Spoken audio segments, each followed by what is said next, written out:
Millionaire took her virginity to clear her debt. She gave birth to triplets, but refused to hand over the twins. He wanted all for himself.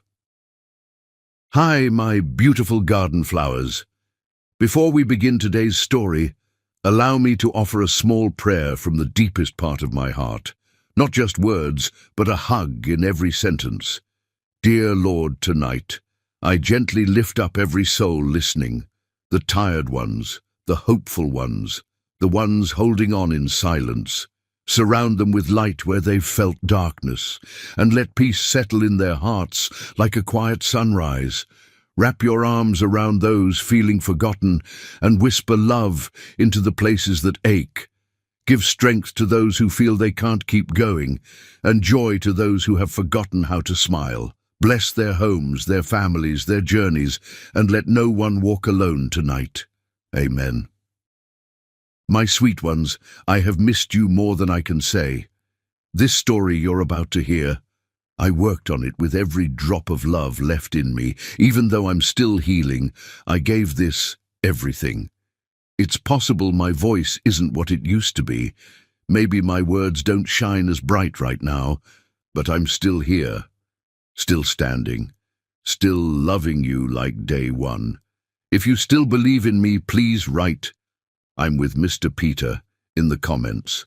And if you want to feel my heart even more, don't forget, over 400 powerful stories are waiting for you in this channel, each one crafted for you, my flowers. Stay with me.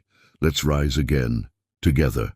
26 years old, still a virgin, and about to sell her body to a stranger, Casey Weston never imagined her mother's dream would lead to this nightmare.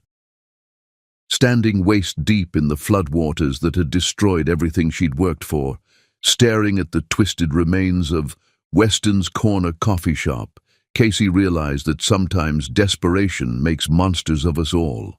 Hurricane Helena's merciless surge had swept through just 5 days ago, but the loan shark's deadline remained unchanged.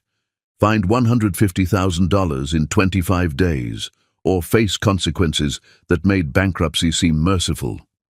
The vintage espresso machine, her mother's pride and joy, saved for with careful pennies over 2 long years, lay twisted and broken beneath the murky water. Hand-painted menu boards that had taken Casey months to perfect floated like casualties of war. The carefully restored vintage furniture that had made this place feel like home to hundreds of loyal customers was now waterlogged wreckage. "No, no, no," Casey whispered, her voice cracking as she waded deeper into the destruction. Her trembling hands reached for a waterlogged photo of her mother, the one she'd kept beside the register for luck. The glass was shattered, the image bleeding colors like tears, but she clutched it to her chest anyway. "I'm so sorry, Mama. I failed you." 4 years of sacrifice had built this dream. 4 years of 16-hour days, surviving on instant noodles and determination, declining dates and social events to nurture something beautiful from nothing. 4 years of transforming her mother's dying wish into this cozy downtown haven, where the aroma of fresh coffee and homemade pastries had created a community of devoted customers. 4 years of believing that hard work could overcome any obstacle, all destroyed in one terrible night. Casey's phone buzzed against her hip, waterlogged, but somehow still functioning. The caller ID made her stomach clench with dread. B. Harrington, Loan Services. She almost didn't answer, knowing that nothing good could come from this conversation. But Brielle Harrington wasn't the type of woman who accepted being ignored. "Hello, Brielle," Casey managed, her voice barely steady. "Casey, darling," came the sickeningly sweet voice that had haunted Casey's nightmares for months. "I just saw the news about the hurricane. Such a terrible tragedy. I do hope you're planning to honor our agreement despite this unfortunate setback." Casey's blood ran cold. Even now, standing in the ruins of her life, Brielle showed no mercy, no understanding, no basic human decency. "Brielle, please, you can see what happened. I need more time." "Time?" Brielle's laugh was like broken glass. Sweetheart, you've had time. 30 days, remember? That storm doesn't change our contract. $150,000 or... The pause was filled with menace. Well, you remember what happens to girls who disappoint me. Casey did remember. She'd seen the photos Brielle had shown her, pictures of other women who'd failed to pay, their faces bruised and swollen, their lives destroyed in ways that went far beyond financial ruin. Brielle Harrington wasn't just a loan shark. She was a predator who enjoyed the hunt as much as the kill. I'll find a way, Casey whispered, hating herself for the fear in her voice. I'm sure you will, darling. You're such a resourceful girl, and so untouched. I'm sure that innocence of yours is worth something to someone. The cruel laughter that followed made Casey's skin crawl. 30 days, Casey. Not 31, not 30 and a half. 30. Or my associates will pay you a visit, and trust me, you won't enjoy their collection methods. The line went dead, leaving Casey alone with the sound of dripping water and her own ragged breathing. She wanted to scream, to rage against the unfairness of it all, but what was the point? The universe had already made its position clear. Casey! Oh my God, Casey! The voice belonged to Sage Barrett, Casey's best friend since college, who came splashing through the floodwater in designer rain boots that probably cost more than Casey made in a week. Sage worked for a high-end marketing firm and lived the kind of life Casey had always dreamed of. Successful, independent, fearless. Sage, what are you doing here? Casey asked, wiping her tears with a soggy sleeve. I came as soon as I heard. Sage pulled Casey into a fierce hug, not caring about the dirty water or the smell of destruction. I'm so sorry, honey. I know how much this place meant to you. It's gone, Casey said simply, feeling hollow inside. Everything's gone.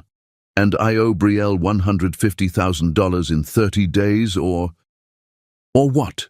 Sage demanded, but Casey just shook her head. Some things were too terrifying to say out loud. They stood in silence for a moment, surrounded by the wreckage of Casey's dreams. Then Sage spoke, her voice careful and measured. Casey, I need to tell you something. There might be a way out of this. What do you mean? Sage took a deep breath. I have a client at work. Well, not exactly a client, but God, this is going to sound crazy. There's this businessman, incredibly wealthy, who's looking for a surrogate. Casey's heart stopped. A what? A surrogate.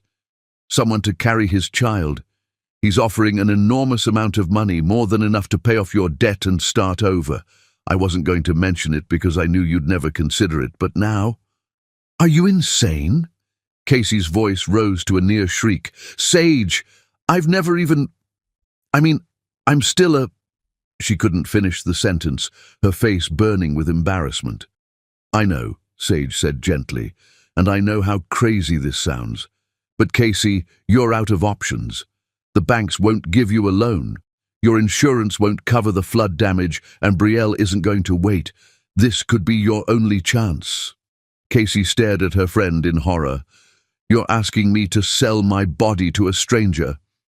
I'm asking you to save your life, Sage replied firmly. This man isn't some creep, Casey. He's a legitimate businessman who wants an heir. Everything would be done through lawyers, with contracts and medical supervision. It would be completely professional. Professional? Casey laughed bitterly. There's nothing professional about what you're describing. Maybe not, Sage admitted. But it's legal, it's safe, and it would solve all your problems. You could pay off Brielle, start fresh somewhere new, maybe even open another coffee shop. Casey turned away, unable to look at her friend. The thought of what Sage was suggesting made her stomach turn, but the alternative, Brielle's associates and their collection methods, was even worse.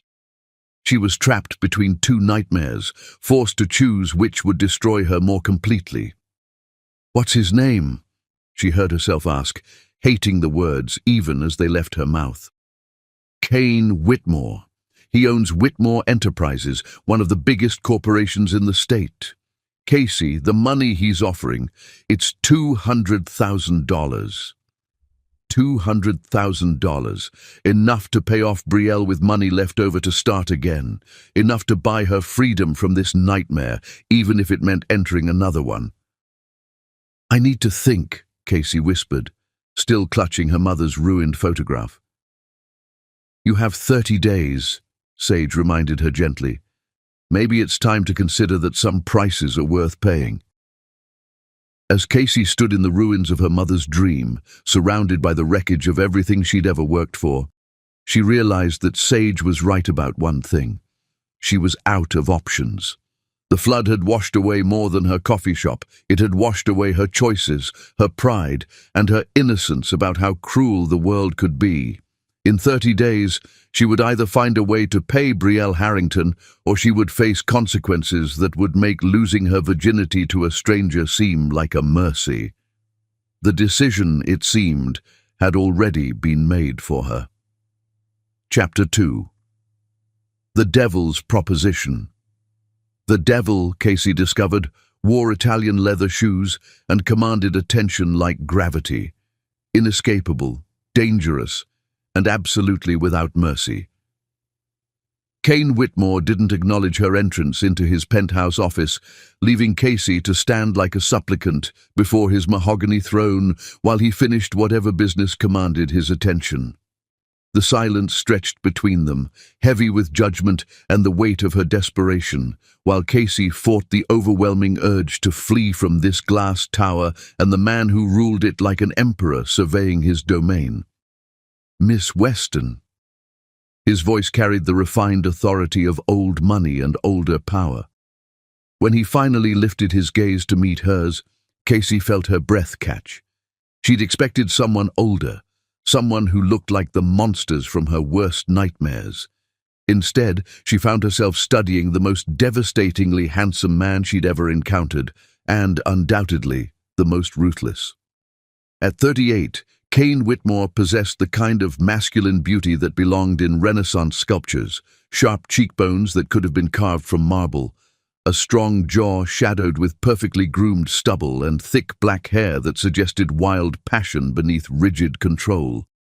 But his eyes held her captive, pale blue like Arctic frost, intelligent and calculating, studying her with the same detached interest a collector might show a potentially valuable acquisition. "Mr. Whitmore," Casey managed, her voice smaller than intended. She'd rehearsed this meeting countless times during sleepless nights since Sage first mentioned his name, but nothing had prepared her for confronting this man who radiated the kind of power that could buy and sell lives with his morning coffee. "Please, sit." The words weren't a request. Everything about Kane Whitmore commanded rather than asked, from his perfect posture to the dismissive gesture toward the leather chair positioned across from his desk like a defendant's dock. Casey sat, feeling like a scholarship student called to the dean's office, hyper-aware of her discount dress and scuffed shoes in this palace of marble and money. His office was a monument to success and intimidation. Floor-to-ceiling windows offered a commanding view of the city sprawled far below, while museum-quality artwork adorned walls that probably cost more than most people's homes. Everything was pristine, controlled, perfect, just like the man who reigned over it all. "Kieran Sullivan, my attorney, mentioned you're interested in our arrangement," Kane said, his tone as businesslike as a board meeting. "I trust he explained the general terms?" Casey's throat felt parched. He mentioned you're seeking a surrogate." "I'm seeking a woman to bear my heir," Kane corrected with surgical precision. "Nothing more, nothing less. This is a business transaction, Miss Weston, not a romantic fantasy. You would carry my child for 9 months, deliver safely, and depart $200,000 wealthier. Are you capable of such an arrangement?" The stark coldness in his voice made Casey's skin crawl. He discussed creating human life the same way others might negotiate livestock purchases. "Mr. Whitmore, I should be honest. I'm not experienced with—" "You're a virgin." He stated it like commenting on the weather, completely matter of fact. "I'm aware. Mr. Sullivan conducted preliminary research." Casey's face burned with humiliation. "You investigated me. Miss Weston, you would potentially carry my child, my heir. Did you honestly believe I wouldn't research every aspect of your life, health, and character?" His smile was sharp enough to draw blood.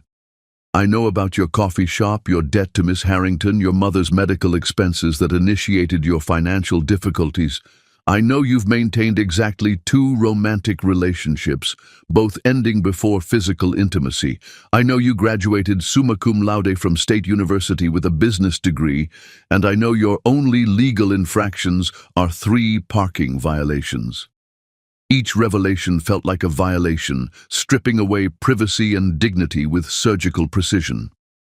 "You had no right." "I had every right," Kane interrupted, his voice slicing through her protest like a blade. "When you agreed to this meeting, you surrendered that right. This is how my world operates, Miss Weston. Information is power, and I don't make critical decisions without complete intelligence." Casey wanted to stand, to walk out of this sterile office and never return. But Brielle's voice echoed in her memory, along with those horrifying photographs, and she remained seated, loathing herself for her cowardice. "The terms are non-negotiable," Kane continued, sliding a thick document across his desk. "You would reside at my estate during pregnancy for medical supervision and security. All needs would be provided, including premier medical care. In return, you would follow all medical recommendations, maintain optimal health, and deliver a healthy child.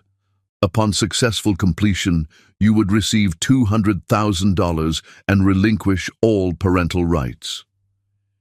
Casey stared at the contract without reading, words blurring together. "Live at your estate? You would have private quarters, complete autonomy when medical supervision isn't required. My housekeeper, Delilah Park, would ensure your comfort. You would lack nothing. Except freedom." Something flickered in those pale blue eyes. Surprise, perhaps, or irritation. "Freedom is a luxury you currently cannot afford, Miss Weston. Or have you forgotten why you're here?" The reminder struck like a physical blow. Casey closed her eyes, seeing again her coffee shop's ruins, feeling again the terror in Brielle's voice during that morning's call. 24 days remaining. 24 days before Brielle's associates demonstrated their collection techniques. "I need time to consider this," Casey whispered. "You have until tomorrow noon," Kane replied without hesitation. "After that, I proceed to the next candidate. Many women would embrace this opportunity, Miss Weston. Don't let pride override pragmatism." The insult stung, but Casey swallowed her angry response. Pride was another luxury she couldn't afford. That had drowned with everything else in Hurricane Helena's surge. "If I agree," she said carefully, "when would this arrangement commence?" "Immediately. Medical procedures would begin within a week, with conception occurring within the following month for optimal timing." His clinical tone made her stomach churn. "The process would initially involve artificial insemination, but if unsuccessful, we would explore more traditional approaches." Traditional approaches. The euphemism hung between them like a sword. Casey's face burned with embarrassment and something else, a confusing flutter of awareness as she imagined what those traditional approaches might entail with this devastatingly handsome, utterly cold man. "I understand," she managed. "Do you?" Kane leaned back, studying her with those calculating eyes. "Because I want absolute clarity about what you would be accepting, Miss Weston. You would belong to me for 9 months. Your body, your time, your very existence would be mine to direct. I don't tolerate disobedience. and I have no patience for emotional dramatics. You would do exactly as instructed when instructed without question or complaint. In exchange, you would be compensated generously and treated with basic courtesy. Nothing more. The word belong sent chills down Casey's spine. She would belong to him, like property, like one of his expensive possessions displayed in this sterile office. What about afterward? She heard herself ask. After the baby arrives? You disappear from our lives completely. No contact, no visits, no maternal instincts or reconsiderations. The child would be mine alone to raise. You would be compensated and forgotten. Forgotten. The word echoed in the silence, final as a tombstone inscription. Casey stared at this man who spoke of creating life and discarding its mother with the same ruthless efficiency he probably used to close corporate acquisitions. You're asking me to abandon my child, she said softly. I'm asking you to fulfill a contract, Kane corrected harshly. The emotional attachment you're imagining is precisely why this arrangement includes psychological evaluation and counseling. You would be carrying my heir, not your child. The sooner you understand that distinction, the smoother this will proceed for everyone involved. Casey felt something breaking inside her, some last vestige of the innocent girl who'd believed love and kindness mattered more than money and power. This man wasn't just asking her to carry his child, he was asking her to sell her soul. But sitting in that magnificent office, surrounded by luxury beyond her wildest dreams, Casey realized that souls were simply another commodity in Kane Whitmore's world, and hers, apparently, was valued at exactly $200,000. I'll provide my answer tomorrow, she said, standing on unsteady legs. Mr. Sullivan will escort you out, Kane replied, already returning attention to his papers, dismissing her as easily as any other business transaction. As Casey walked toward the door, she caught her reflection in the floor-to-ceiling windows, small, frightened, completely out of place in this world of power and privilege. In 24 days, she would either belong to this ruthless, beautiful man or to Brielle Harrington's enforcers. Either way, Casey Weston, the girl who'd dreamed of love and happy endings, was about to disappear forever. The only question was whether she would go willingly or be dragged screaming into whichever hell awaited her. Chapter 3. Innocence in the Lion's Den. Signing her name on the contract felt like signing away her soul, but Casey Weston had learned that sometimes survival requires sacrificing everything you once considered sacred. The pen felt like lead in her trembling hand as she wrote Casey Weston for what felt like the final time as a free woman. Tomorrow she would belong to Kane Whitmore, body, mind, and soul, for the next 9 months. The bitter irony wasn't lost on her that she was trading one form of ownership for another, choosing the devil she barely knew over the one who'd already demonstrated the depths of human cruelty. Excellent choice, Kieran Sullivan said, his professionally cheerful tone masking what felt like a funeral. Mr. Whitmore's car will collect you at 9 tomorrow morning. Pack lightly. Everything you require will be provided at the estate. Casey nodded numbly, still staring at her signature. 24 hours ago, she'd been Casey Weston, struggling entrepreneur and dreamer. Now she was simply a vessel, a carefully contracted means to an end for a man who collected people the way others collected fine art. Miss Weston, Kieran's voice seemed distant. Are you all right? I'm fine, she lied, standing on legs that felt like water. I'll be ready. But nothing could have prepared her for the reality of entering Kane Whitmore's world. The limousine that arrived at her modest apartment building the next morning was longer than some people's homes, all black leather and tinted windows that screamed wealth and isolation. The driver, a kind-faced man named Marcus, who looked to be in his 60s, helped her with her single suitcase. A pathetic reminder of how little she owned compared to the man who now owned her. "First time to Whitmore Manor, miss?" Marcus asked as they glided through traffic with the supernatural silence that only unlimited money could buy. "Yes," Casey whispered, watching the city give way to rolling hills and perfectly manicured landscapes that grew more impressive with each passing mile. "Been working for the family for 15 years, Marcus said gently, seemingly sensing her anxiety. "Master Kane can seem intimidating at first, but he's fair. And Mrs. Park, that's the housekeeper, she's been preparing your rooms for weeks. Real excited to have another woman in the house." Another woman. The words reminded Casey that she would be living in Kane's private sanctuary, sharing his space, existing in his carefully controlled universe. The thought made her stomach clench with anxiety and something else she refused to acknowledge. When Whitmore Manor finally came into view, Casey's breath caught in her throat. This wasn't merely a house, it was a testament to 3 generations of accumulated power.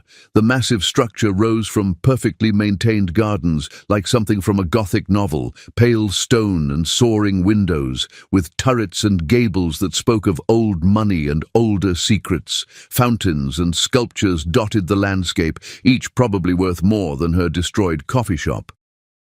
"Welcome to Whitmore Manor," Marcus said with obvious pride. "Been in the family since 1892. Master Kane's great-grandfather built it for his bride. 3 generations of wealth and privilege, of people who commanded rather than asked, who owned rather than rented." Casey felt like an imposter approaching the marble steps, a fraud in her best dress from a discount store, about to enter a world where her entire life's savings wouldn't cover a single piece of furniture. The massive oak doors opened before she could knock, revealing a woman in her early 50s with kind hazel eyes and silver-streaked brown hair pulled back in an elegant chignon. Her face lit up with genuine warmth when she saw Casey, the first real kindness Casey had encountered since agreeing to this arrangement. "You must be Casey. I'm Delilah Park, the head housekeeper. Welcome to your new home, dear." Home. The word felt foreign on Delilah's lips, but Casey forced a smile. "Thank you, Mrs. Park." "Oh, just Delilah, please, come in, come in. Let me show you around." Delilah took Casey's arm with maternal gentleness, leading her into a foyer that belonged in a palace. "I know it's overwhelming at first, but you'll settle in beautifully. I can always tell when someone has good bones." The tour that followed was a journey through 3 centuries of accumulated treasures, room after room of museum-quality antiques, paintings by masters Casey had only seen in art history books, Persian carpets that probably predated her family's arrival in America. Everything was immaculate, precisely placed, and utterly without warmth, just like its owner. "The manor has 42 rooms," Delilah explained as they walked through a portrait gallery lined with stern-faced Whitmore ancestors. "Master Kane uses perhaps 10 of them regularly. It gets quite lonely, if you ask me. A house this size needs laughter, needs life." They passed through a music room with a concert grand piano that looked untouched, a library with leather-bound volumes reaching to a 20-foot ceiling, and a conservatory filled with exotic plants, but no signs of human enjoyment. "Here's your wing," Delilah said, opening French doors that revealed a suite of rooms more luxurious than any 5-star hotel Casey had ever imagined. "Master Kane specifically requested that you have complete privacy and comfort." The sitting room was decorated in soft lavender and cream, with a marble fireplace, plush seating, and floor-to-ceiling windows overlooking what appeared to be a private garden. Beyond it lay a bedroom with a 4-poster bed draped in silk that probably cost more than Casey's monthly rent, and a bathroom larger than her entire former apartment. "It's breathtaking," Casey said honestly, even as she felt like a bird in an extremely expensive cage. "I'm so glad you approve. Master Kane spent considerable time selecting everything personally. He has exquisite taste when he applies himself. Delilah beamed with pride. He can be quite thoughtful when he chooses to be. Thoughtful wasn't the word Casey would have used for the man who'd spoken of owning her like property, but she simply nodded. Now, there are some household routines we should discuss, Delilah continued, her tone becoming more serious. Master Kane maintains very specific schedules. Breakfast is served at 7 sharp in the morning room. He's quite particular about punctuality. Lunch at 1, dinner at 7. He prefers consistency above all else. Of course, Casey murmured, mentally cataloguing the rules. She was already being trained like an expensive pet. He typically works in his study until 10 each evening. Business never stops, I'm afraid. He dislikes interruptions unless there's an emergency. And Casey, dear, Delilah's voice dropped to a confidential whisper. He's not an easy man to understand. He's been hurt deeply, you see, and it's made him guarded. But there's goodness in him, buried deep. You just have to be patient enough to find it. Before Casey could ask what she meant, footsteps echoed in the hallway, expensive Italian leather on marble floors, approaching with the measured pace of a man who owned everything he surveyed. "That'll be Master Kane," Delilah said, automatically straightening her posture. "He'll want to review the household expectations with you personally." Casey's heart hammered against her ribs as the footsteps grew closer. She'd thought herself prepared to see him again, but nothing could have readied her for the impact of Kane Whitmore in his natural habitat. He appeared in the doorway like a king surveying his newest acquisition, impeccably dressed in a charcoal grey suit that emphasized his impressive height and broad shoulders. His pale blue eyes swept over her from head to toe with clinical assessment, and Casey fought the urge to wrap her arms around herself defensively. "Miss Weston," his voice carried the same controlled authority she remembered. "I trust the accommodations meet your standards?" "They're extraordinarily generous, thank you," Casey managed, hating how small her voice sounded in the spacious room. "Delilah, please give us privacy." The housekeeper bobbed her head and hurried away, leaving Casey alone with the man who now controlled every aspect of her existence. The silence stretched between them, heavy with unspoken power dynamics and the weight of the contract that bound her to him. "There are rules," Kane said without preamble, moving to stand by the windows with his hands clasped behind his back. "You will take meals at the designated times. You will maintain a regular exercise routine under medical supervision. You will attend all scheduled appointments without complaint. You will not leave the estate grounds without my explicit permission." Each rule felt like another link in an invisible chain. "You're making me your prisoner." "I'm protecting my investment," Kane corrected without turning around. "You are carrying my heir, Miss Weston. Your health, safety and well-being are now my responsibility. I don't take such responsibilities lightly. What if I need to go somewhere, see friends, handle personal matters? You no longer have personal matters. Your only concern for the next 9 months is the successful completion of your pregnancy." His tone brooked no argument. "As for friends, they may visit here if I approve them first." Casey felt tears threatening, but she refused to let them fall. She wouldn't give him the satisfaction of seeing her break down. "I want to be absolutely clear about one thing," Kane continued, turning to face her. The intensity in his pale blue eyes made her pulse quicken against her will. "This arrangement is temporary. You are here to provide a service, nothing more. Don't mistake my providing for your comfort as anything resembling affection or personal interest. You are a necessity, not a welcome addition to my household." The cruelty in his words hit her like physical blows, but Casey lifted her chin defiantly. "I understand perfectly, Mr. Whitmore. You want to ensure I don't develop any inconvenient feelings that might complicate your business transaction." Something flickered in his eyes. surprised perhaps that she'd spoken back to him. "Precisely. I'm pleased we understand each other." "We do," Casey said, though inside she was screaming. "Is there anything else, or may I settle into my accommodations?" For a long moment, they stared at each other across the beautiful room that would be her prison for the next 9 months. Casey saw something in his expression that confused her. Was it regret? Longing? But it disappeared so quickly she might have imagined it. "Dinner is at 7, he said finally. "Don't be late." He turned and walked away, leaving Casey alone with the scent of his expensive cologne and the crushing realization that she'd just entered a world where love was a luxury she could no longer afford, and kindness was a weakness that men like Kane Whitmore had long since abandoned. As she unpacked her meager belongings in the palatial suite, Casey caught sight of herself in the ornate mirror above the antique dresser.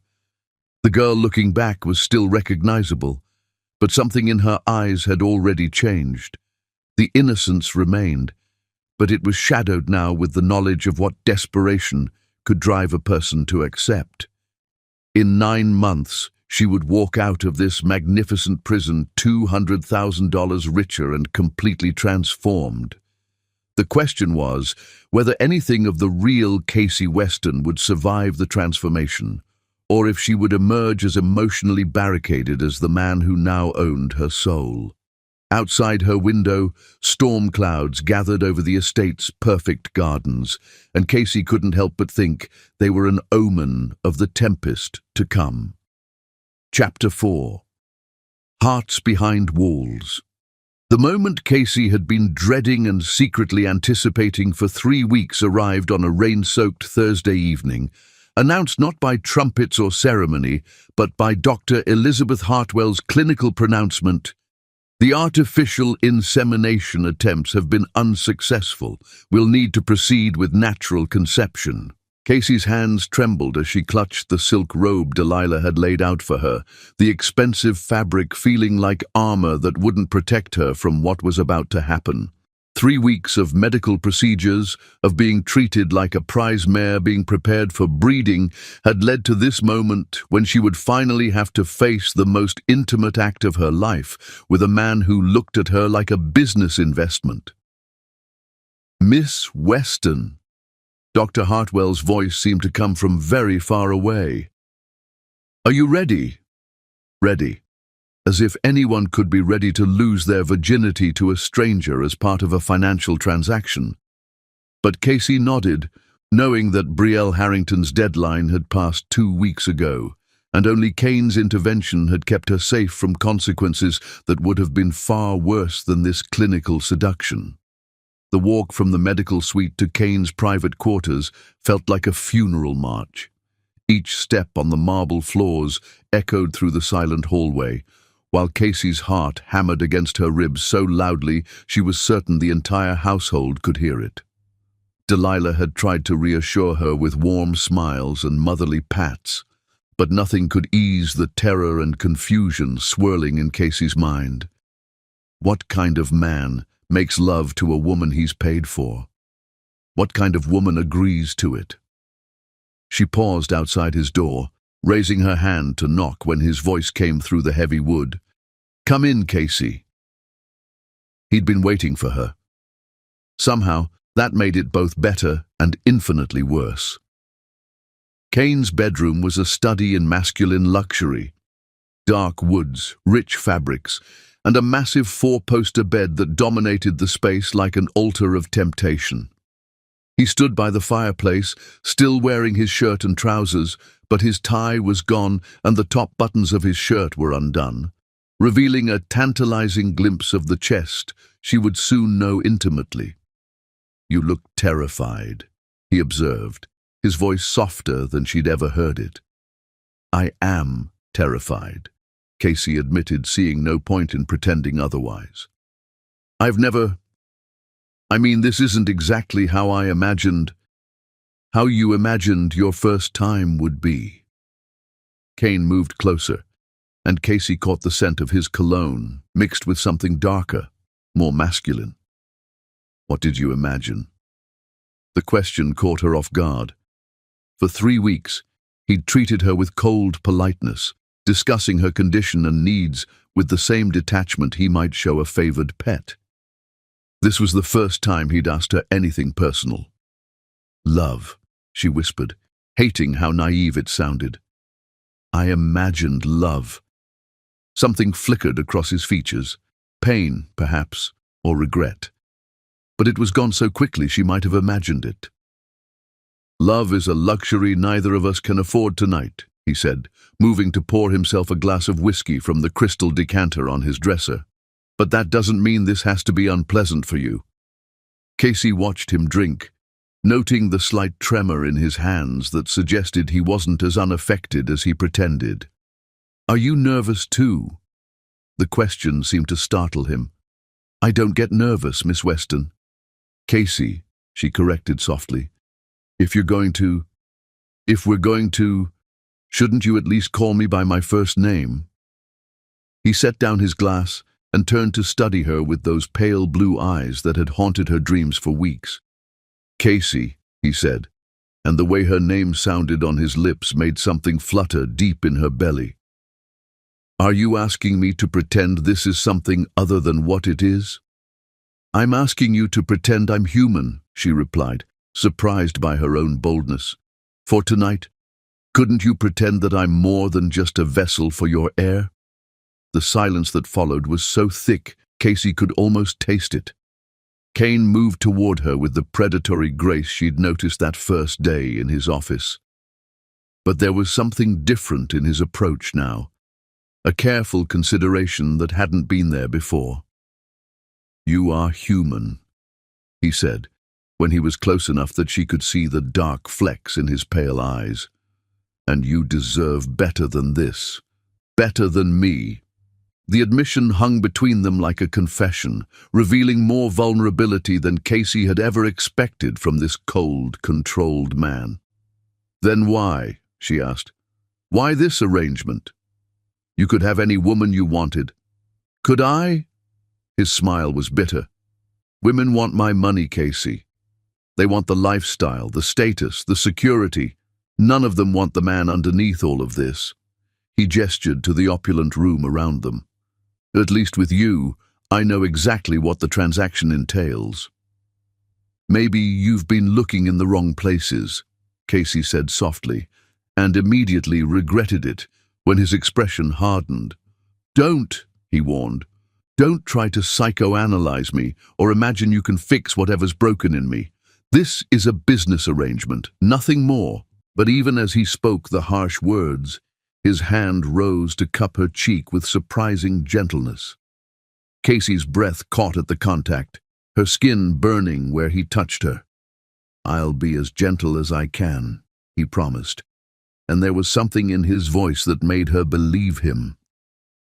"But I can't give you love, Casey. I don't have any left to give."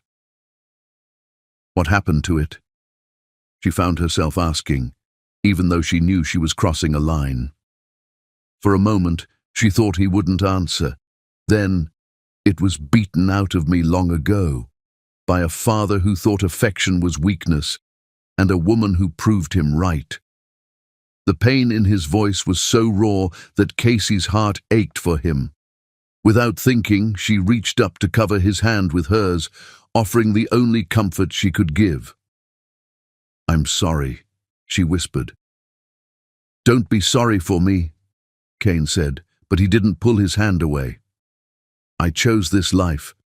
I chose to become exactly what my father wanted, successful, powerful, and completely alone." "Alone doesn't have to mean lonely," Casey said, and saw something crack in his carefully constructed facade. "Doesn't it?"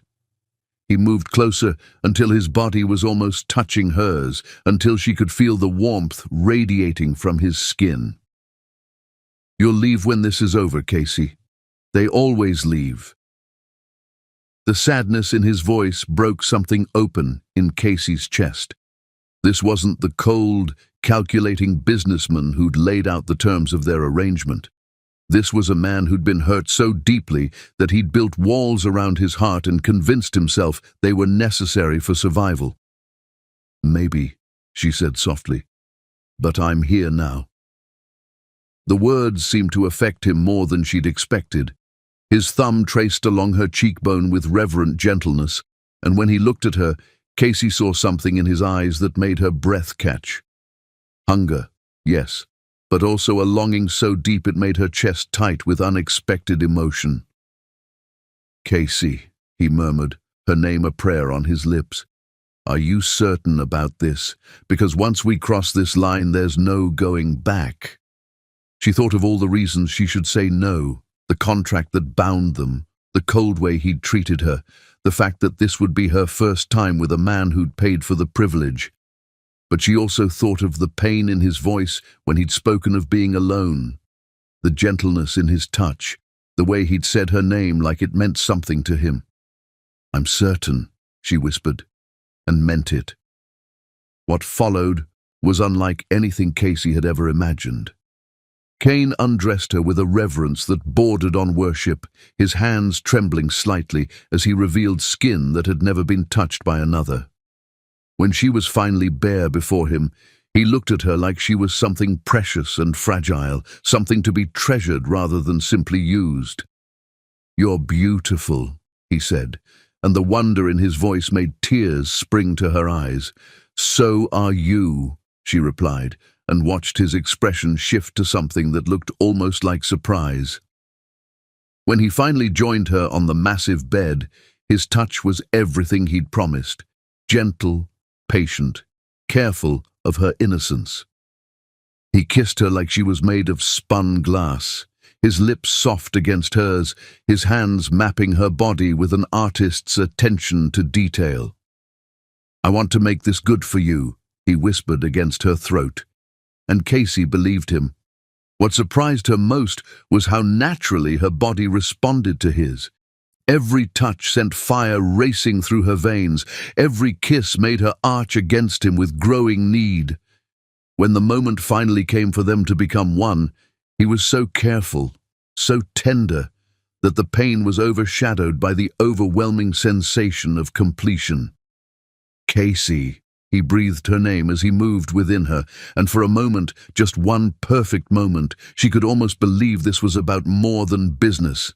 She could almost believe he cared for her, that this meant something to him beyond the clinical necessity of conception. In the aftermath, as they lay tangled together in the silk sheets, Casey found herself studying the man beside her. In sleep, Cain's face lost its harsh edges, revealing the vulnerability he worked so hard to hide. His arm was still around her waist, holding her close even in unconsciousness, as if he was afraid she might disappear. For the first time since arriving at the estate, Casey felt something other than fear or resentment. She felt something that terrified her more than Cain's coldness or Brielle's threats ever had. She felt hope. And hope, Casey was beginning to realize, was the most dangerous emotion of all when it came to a man like Cain Whitmore. A man who'd convinced himself that love was a luxury he couldn't afford, even as his actions suggested he craved it more than anything money could buy. Chapter 5. 3 miracles, 1 broken heart. At 34 weeks pregnant, Casey Weston thought she had 6 more weeks to prepare for motherhood. She was wrong by exactly 3 hours and 17 minutes. The first contraction hit like lightning at 2:43 in the morning, ripping her from dreams of faceless children calling her name to a reality where her body was no longer under her control. Casey had spent 7 months carefully monitored, pampered, and protected like the precious cargo she carried, but nothing had prepared her for this, the terrifying reality that her body was about to bring 3 lives into the world, whether anyone was ready or not. "Cain!" she gasped, her voice echoing through the private wing as another wave of pain crashed over her. For 7 months, he'd maintained careful distance, checking on her health with clinical detachment, while fighting the growing warmth in his eyes that Casey had learned to treasure like stolen glimpses of sunlight. The door to her bedroom burst open before she could call again, revealing Kane in nothing but sleep pants, his hair disheveled and his face pale with alarm that seemed to surprise them both. For 7 months, he'd been the controlled businessman, but now he looked like any expectant father facing his worst fears. "How long have you been in labor?" he demanded, already reaching for his phone to call Dr. Hartwell. "Just started," Casey panted, gripping the silk sheets as another contraction rolled through her. "Kane, it's too early. Dr. Hartwell said babies born at 34 weeks need intensive care." "Triplets often come early," he said, but she could hear the worry beneath his controlled tone. "Dr. Hartwell warned us this might happen. The baby's lungs should be developed enough." The next hours blurred together in a haze of pain, medical equipment, and voices speaking in urgent tones about preterm labor and emergency procedures. But through it all, Kane remained at her side, his hand clasping hers with a desperation that spoke of feelings he'd never acknowledged aloud. "You're doing beautifully," he whispered during a brief respite between contractions, his thumb stroking over her knuckles. "Our children are going to be fighters, just like their mother. Our children." The words slipped out so naturally that Casey almost didn't catch them, but when she did, her heart clenched with dangerous hope. For 7 months, Kane had referred to them as the babies or my heir, never our children, never with the possessive warmth that suggested she might be more than just a vessel carrying his legacy. "Kane," she began, but another contraction cut off her words, this one so intense that stars exploded behind her closed eyelids. "They're coming," Dr. Hartwell announced from the foot of the bed. "Casey, I need you to push." What followed was the most intense experience of Casey's life, waves of pain that seemed to tear her apart and rebuild her stronger, all while Kane held her hand and whispered encouragement that sounded more like prayers. When the first cry pierced the air, Casey sobbed with relief and exhaustion. "It's a girl," Dr. Hartwell announced, placing the tiny, perfect baby on Casey's chest. 4 pounds, 2 ounces, but breathing well. Casey stared down at the miracle in her arms, barely the size of a doll, but with such determined lungs and dark hair like her father's. "Hello, beautiful," she whispered, feeling her heart expand in ways she'd never imagined possible. "She's perfect," Kane said, his voice thick with an emotion Casey had never heard from him before. When Dr. Hartwell placed their second daughter in his arms 10 minutes later, Casey watched the most powerful man she'd ever known crumble with the weight of instant, overwhelming love. "Another girl," the doctor announced. 4 pounds even. Look at those strong lungs." Casey looked at her family, because that's what they were in this moment, a family, and felt something shift inside her chest. These weren't just babies she'd carried for 7 months as part of a business arrangement. These were her children, pieces of her heart walking around outside her body, and she would die before she let anyone take them from her. "And here comes number 3, Dr. Hartwell said as the final baby made his entrance into the world with a cry that seemed to announce his displeasure at being evicted from his comfortable home. "A boy," Kane said, his voice barely above a whisper as he held their son. "Casey, we have a son." For a moment, Casey allowed herself to believe in the fairy tale. Here was Kane, the cold businessman who'd bought her services, looking at her like she'd given him the world. Here were their 3 children, healthy and perfect despite their early arrival. Here was the family she'd never dared to dream of having.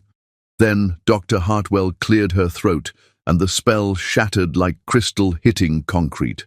Mr. Whitmore, we need to discuss the birth certificates and custody arrangements. The legal department requires your instructions regarding the children's names and guardianship. Casey watched Kane's expression shift back to the controlled mask she knew so well, saw him remember that this wasn't a family moment. It was the completion of a business transaction. Of course, he said, his voice cooling to its familiar professional tone. According to our agreement, I'll be taking custody of all 3 children. Miss Weston has fulfilled her obligations admirably. All 3 children. The words hit Casey like physical blows. She'd known this moment would come, had signed papers agreeing to it, but holding her babies made the reality impossible to bear. All 3, she heard herself say, her voice barely a whisper. Kane's jaw tightened. The contract specified the birth of my heir. These are my children, Casey. I want all of them. Casey looked down at the 2 precious girls in her arms, then at the boy Kane held with such careful tenderness. 7 months of pregnancy, hours of labor, and a lifetime of love condensed into 3 tiny humans, and he expected her to hand them over like property. No, she said softly. I beg your pardon. Casey raised her eyes to meet his, and Kane seemed to flinch at what he saw there. Number. The contract specified 1 child. You can choose one, but I'm keeping the other 2. The silence that followed was deafening. Dr. Hartwell looked between them with obvious discomfort, while nurses bustled around the room pretending not to hear the most important conversation of Casey's life. Casey, Kane said, his voice dangerously quiet. You signed an agreement. I signed an agreement for 1 child, Casey interrupted, surprising herself with her own strength. 1 child, Mr. Whitmore, not 3. You want more than the contract specifies? Then we renegotiate. There's nothing to negotiate. These are my children. They're our children, Casey fired back, holding her daughters closer. I carried them for 7 months. I felt them move, heard their heartbeats, sang to them every night. I went through 17 hours of labor to bring them into this world. I gave birth to them. They know my voice, my heartbeat, my love. You can't just take them all because you have money, and I don't. Kane stood abruptly, their son still in his arms, and Casey saw something that looked like panic flash through his eyes. You're being emotional. The hormones from childbirth are affecting your judgment. My judgment is perfectly clear, Casey said, her voice growing stronger with each word. I love these children, all 3 of them. And love isn't something you can buy or sell or put in a contract. You want 1 child? Fine. But I'm keeping 2, and no amount of money or legal threats will change my mind. Casey, please, Kane said, and for a moment his careful control slipped, revealing a desperation that shocked her. I need them, all of them. They're my future, my legacy. They're children, not property, Casey replied firmly, and I'm their mother, not an incubator you rented for 7 months. The words hung between them like a battle line drawn in sand. Casey saw the exact moment when Kane realized she wasn't going to back down, when the businessman who was used to getting everything he wanted faced the one thing money couldn't buy, a mother's love for her children. What would you name them? He asked suddenly, his voice barely above a whisper. The question caught Casey off guard. What? If you keep 2 of them, what would you name them? Casey looked down at her daughters, then at their brother in Kane's arms. Hope, she said softly, touching the cheek of the girl on her left. Faith, she whispered to the one on her right. And Gabriel, she added, looking at their son. Hope, Faith, and Gabriel, Kane repeated, his voice thick with emotion. They're beautiful names. They're beautiful children, Casey said. All 3 of them deserve to be loved, not just provided for. Kane was quiet for a long moment, studying the baby in his arms. When he finally spoke, His voice was harder than winter ice. "Fine. We'll let the courts decide. But I'm warning you, Casey. I have resources you can't imagine. I'll fight you with everything I have." "Then we'll fight," Casey said, though her heart was breaking even as she spoke the words. "But I won't let you take all my children. The contract says one child, and one child is what you'll get." As Kane walked out of the room with their son, their beautiful, perfect Gabriel, Casey held her daughters and cried for the fairy tale that had just died. For 7 months, she'd allowed herself to hope that maybe, just maybe, the cold man who'd bought her services had learned to love her. But watching him walk away with one of her children to prepare for legal battle proved that Kane Whitmore would always choose his wants over her heart. "Hope," she whispered to her daughters. "Faith, Mama's going to fight for you both, whatever it takes." The war for her children was about to begin, and Casey knew that no matter who won, they would all lose something precious in the process. But as she looked down at her daughters' sleeping faces, she also knew that some things were worth fighting for no matter the cost. Love was worth fighting for, her children were worth fighting for, and if Kane Whitmore wanted to take that away from her, he was going to learn that a mother protecting her young was the most formidable opponent he'd ever faced. Outside her window, dawn was breaking over the estate's perfect gardens, but Casey felt like her world was ending. The man she'd fallen in love with had just proven that contracts mattered more to him than the family they'd created together. But as hope and faith stirred in her arms, Casey felt her resolve strengthen. She would fight for them. She would fight for all 3 of her children, even if it meant destroying any chance of love with their father, because some battles were more important than happy endings. Chapter 6. Battle Lines in Court. 3 weeks after giving birth to triplets, Casey Weston sat in family court feeling like David facing Goliath, except Goliath wore a $5,000 suit and had an army of lawyers ready to prove that love was no match for unlimited resources. "The matter before this court today," Judge Rowan Mitchell announced, her authoritative voice carrying the weight of Solomon's wisdom as she surveyed the packed courtroom, "concerns the custody of 3 minor children born from a surrogacy arrangement between petitioner Kane Whitmore and respondent Casey Weston." Casey's hands trembled as she clutched the photos of Hope, Faith, and Gabriel, 3 weeks old now, and every day without them felt like dying slowly. Across the aisle, Kane commanded an army of attorneys in Italian suits, their leather briefcases undoubtedly filled with contracts and precedents designed to reduce her children to legal commodities. Her court-appointed attorney, Janet Rodriguez, looked painfully young beside the silver-haired legal powerhouse that was Marcus Sterling. But when Janet stood to address the court, her voice carried a passion that money couldn't purchase. "This case represents a fundamental question about parental rights versus contractual obligations," Janet began. "My client carried these children for 7 months, gave birth to them, and has clearly established maternal bonds. The contract specified 1 child. She's willing to honor that agreement while exercising her parental rights to the remaining 2 children." Marcus Sterling rose with theatrical precision, his presence commanding immediate attention. "With respect, this is a straightforward contract enforcement matter. Miss Weston entered into a binding legal agreement with full knowledge of the terms. The unexpected birth of triplets doesn't void the fundamental premise. All children born from this arrangement belong to my client, who has both the means and the legal right to raise them." Judge Mitchell's expression remained neutral as she reviewed the case files.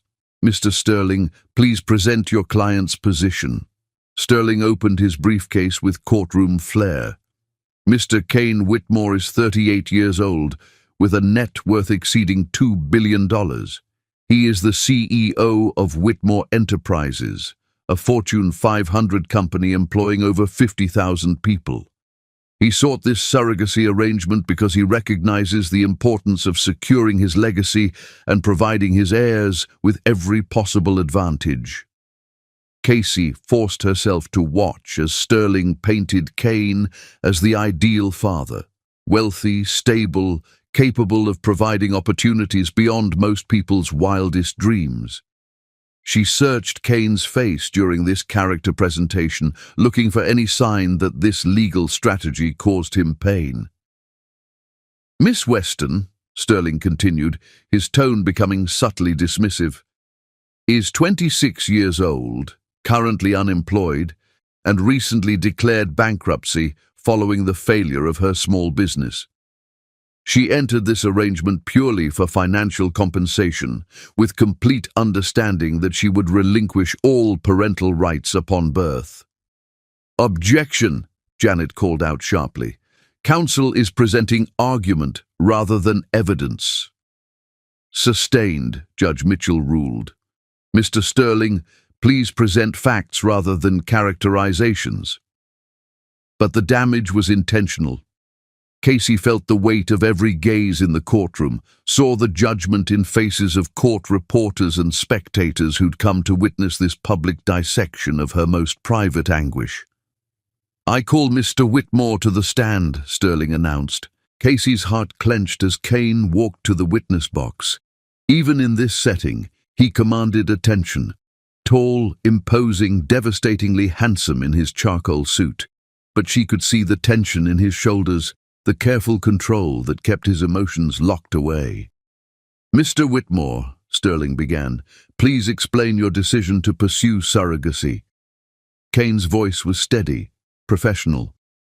"I wanted to establish a family legacy. After careful consideration, surrogacy seemed the most practical approach to achieving this goal. Why not pursue traditional relationships or adoption?" Casey watched Kane's hands tighten on the rail. "Previous romantic relationships proved incompatible with my business responsibilities. Adoption involves lengthy procedures with uncertain outcomes. Surrogacy offered clear parameters and expectations. What kind of father do you intend to be?" For the first time, something genuine flickered across Kane's features. "I intend to provide my children with every advantage, superior education, unlimited opportunities, complete financial security. They will want for nothing." "And Miss Weston's role in their future?" Kane's eyes found Casey's across the courtroom, and she saw something that made her breath catch. Was it regret? Longing? "According to our agreement, Miss Weston would have no ongoing relationship with the children." "No further questions," Sterling said, clearly satisfied with his client's controlled testimony. Janet Rodriguez stood for cross-examination, and Casey held her breath. "Mr. Whitmore, you mentioned providing your children with every advantage. Does that include emotional support and affection?" Kane's jaw tightened almost imperceptibly. "Naturally. But love isn't mentioned anywhere in your contract with Miss Weston, is it?" Janet pressed. "Can you guarantee you'll love these children, not just provide for them?" The courtroom fell silent. Casey watched Kane struggle with the question, saw his carefully constructed walls threatening to crack under judicial scrutiny. "Love is not a legal requirement for custody," he said finally. "Perhaps not legally, but certainly parentally," Janet continued. "Mr. Whitmore, during Miss Weston's pregnancy, how often did you inquire about her emotional well-being?" "Doctor." Hartwell provided comprehensive medical reports. "I asked about emotional well-being. Did you ever ask how she was feeling, whether she was lonely, whether carrying your children was emotionally challenging for her?" Casey saw Kane's mask beginning to slip. "Our arrangement was intended to be professional." "Professional," Janet repeated. "So you treated the woman carrying your children like a hired employee?" "Objection," Sterling called out. "Argumentative." "Sustained," Judge Mitchell ruled, but the point had been made. "Mr. Whitmore," Janet continued, You testified that previous relationships were incompatible with business responsibilities. Isn't it true that you simply don't know how to maintain emotional relationships? Sterling shot to his feet. Objection. Calls for speculation about the witness's psychological state. I'll allow it, Judge Mitchell said. Answer the question, Mr. Whitmore. Kane was silent for a long moment. I prefer arrangements with clear boundaries and defined expectations. Because emotional attachments are messy and unpredictable. Because they lead to disappointment and betrayal, Kane said quietly, and Casey's heart broke a little at the pain in his voice. Janet returned to her table and Casey was called to testify. Walking to the witness stand felt like walking to her own judgment, every eye tracking her movement. Miss Weston, Janet began gently, please tell the court about your relationship with your children. Casey's voice was barely above a whisper at first. I love them. From the moment I felt them move inside me, I loved them completely. When did you realize you couldn't surrender all 3 children? The moment they were born, Casey said, her voice growing stronger. When I held hope and faith for the first time, when I saw Gabriel in Kane's arms, I realized they weren't just children I'd carried. They were my children, pieces of my soul walking around outside my body. Why are you willing to honor the contract regarding 1 child but not 3? Casey looked directly at Judge Mitchell. Because that's what our agreement specified. 1 child. I may not have Mr. Whitmore's resources, but I honor my commitments. However, I won't be compelled to surrender more than I agreed to simply because circumstances changed. How do you plan to support 2 children? I'll work multiple jobs if necessary, Casey said fiercely. I'll provide them with love, attention, and emotional security. Children need more than trust funds. They need parents who are emotionally present. Sterling's cross-examination was surgical, designed to expose Casey as an opportunistic woman attempting to renegotiate after accepting payment. Miss Weston, Sterling said condescendingly, isn't it true that you're fighting for these children because you realize they could be leveraged for additional financial support from my client? No, Casey said firmly. I'm fighting for them because I'm their mother, and a mother protects her children, even from their biological father. Casey looked across the courtroom at Kane, seeing him not as the cold businessman who'd purchased her services, but as the man who'd held her hand during labor, who'd looked at their children with such overwhelming love. Kane could be an excellent father, she said softly, but being a parent requires more than financial provision. It means being emotionally available, prioritizing your children's needs over your own desires. Objection, Sterling called out, but Casey had said what needed to be said. Judge Mitchell called for a 30-minute recess. As the courtroom emptied, Casey found herself alone with the terrible knowledge that regardless of the judge's decision, her heart would be shattered. She'd fallen in love with a man who saw her as a service provider, and she'd brought 3 children into the world who might never know what it meant to have a complete family because their parents were too wounded to bridge the gap between duty and love. When court reconvened, both sides presented closing arguments that felt more like eulogies for a family that might have been. Sterling emphasized contract law and financial security. Janet spoke passionately about maternal rights and emotional bonds. Finally, Judge Mitchell was ready to speak. This case has challenged my understanding of family law and human nature, she began. Both parties have presented compelling arguments. Mr. Whitmore offers financial security and stability. Miss Weston offers maternal love and emotional commitment.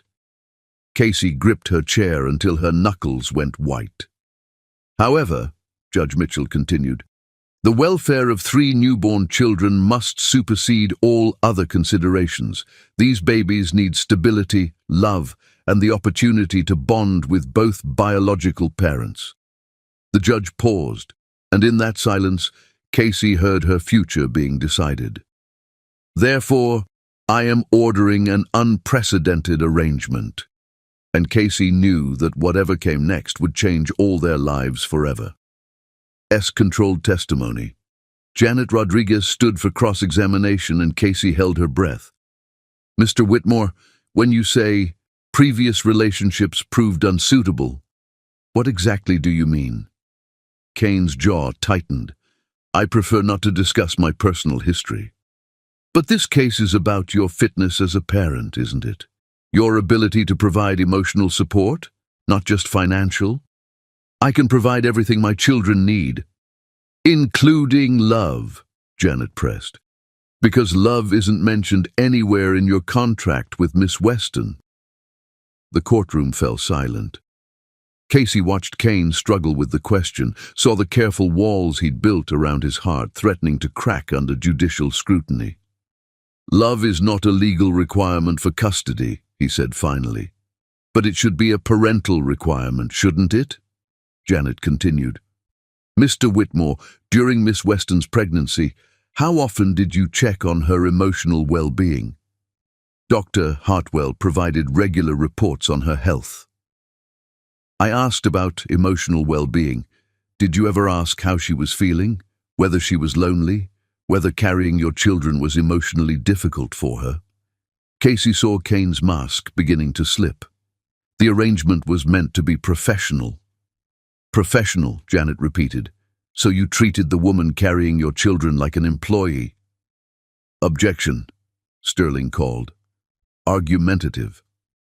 Sustained, Judge Mitchell ruled, but the damage was done. Janet Rodriguez returned to her table and Casey was called to testify. Walking to the witness stand felt like walking to her own execution, every eye in the courtroom tracking her movement. Miss Weston, Janet began gently, please tell the court about your relationship with your children. Casey's voice was barely above a whisper at first. I love them. From the moment I felt them move inside me, I loved them completely. When did you first realize you wouldn't be able to give up all 3 children? The moment they were born, Casey said, her voice growing stronger. When I held hope and faith for the first time, when I saw Gabriel in Kane's arms, I realized they weren't just the children I'd carried for 9 months. They were my children, pieces of my heart walking around outside my body.